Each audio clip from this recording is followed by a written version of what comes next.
Buongiorno a tutti amici e amiche amanti di sport isili. Oggi siamo pronti per commentare la 12ª giornata del campionato Girone B allievi regionali Under 17 che oggi ci presenta 11-12 dicembre 2022, la sfida tra il Palermo e il Team Calcio. Alza la palla campanile, poi poca l'intervento, può ripartire la Vis Palermo con Leonardi, attacca la porta, Leonardi guarda, poi calcia benissimo Leonardi, sblocca il risultato 1-0 e poi l'esultanza, la danza del piccione come Richarlison, come tutto il Brasile quasi. Poi danza sulla palla, poi il dribbling da parte di Livigni che attacca la porta, può calciare, vediamo Livigni calcia, la respinta del portiere, poi Leonardi si chiede il fuorigioco e infatti viene ottenuto così da pivot. Poi il lancio per Spina, la controlla, guarda la porta, vuole calciare sul primo e fa benissimo a calciare. Veramente importante per sortire la classifica, perché ricordiamo il Team Calcio potrebbe agganciare proprio il Vis Palermo a quota 14 punti. Tanto Marchese calcia, deviazione, questa palla era rivolta in porta. Si può sbloccare ulteriormente perché tanto qui il rimpallo che favorisce Cernigliaro, che attacca la porta, Cernigliaro ancora, Cernigliaro la sterzata, Cernigliaro salta tutti, Cernigliaro e la parata del portiere, il miracolo di Mazzola, cosa ha parato, cosa si è divorato anche Cernigliaro che ha fatto un dribbling di troppo ma che comunque gli era riuscito, la palla stava anche rimbalzando quindi probabilmente una maggiore forza, poi riesce a sgusciare, poi calcia e ancora Mazzola, che parata, ma che partita sta facendo il portiere della Vis Palermo. Simo sulla fascia sinistra, dall'altra parte invece la sua controparte, qui intanto Adelfio riconquista la palla dopo un rimpallo, Adelfio calcia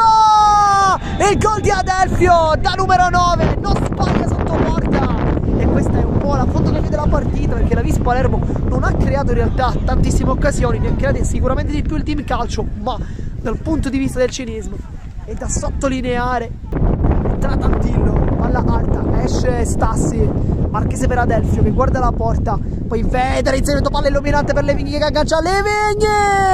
e ancora lui, sono 3 reti a 0, ma che palla ha dato Adelfio, una palla praticamente da numero 10, invece lui ha la maglia numero 9 e poi il gol di Livigni che è un numero 10 da numero 9, insomma, viene battuto palla al centro, per la messa lontana, poi ancora lì, poi calcia con potenza. Guarda i compagni al centro Marino, vuole pescarli, partita velenosa, poi lo scontro, la palla che è terminata fuori, ma c'è stato uno scontro tra Mazzola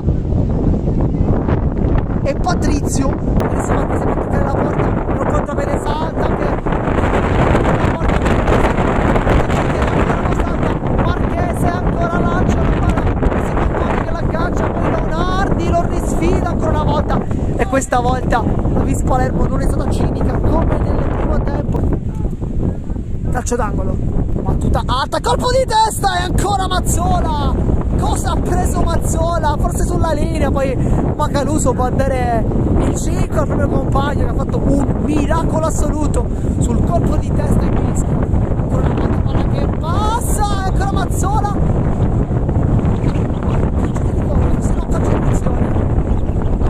sfida Mazzola che al momento, ricordiamo, è stato perfetto, le ha prese praticamente tutte, adesso dei 10 metri, ma calcia Loisio e sbaglia perché calcia troppo in alto, mantiene la porta inviolata, mantiene clean sheet ancora una volta, Mazzola che questa volta non mette le mani, sta difendendo il risultato, non vuole nemmeno prendere un gol. E con questa azione termina la partita, finisce qui, vince 3-0 la Vis Palermo.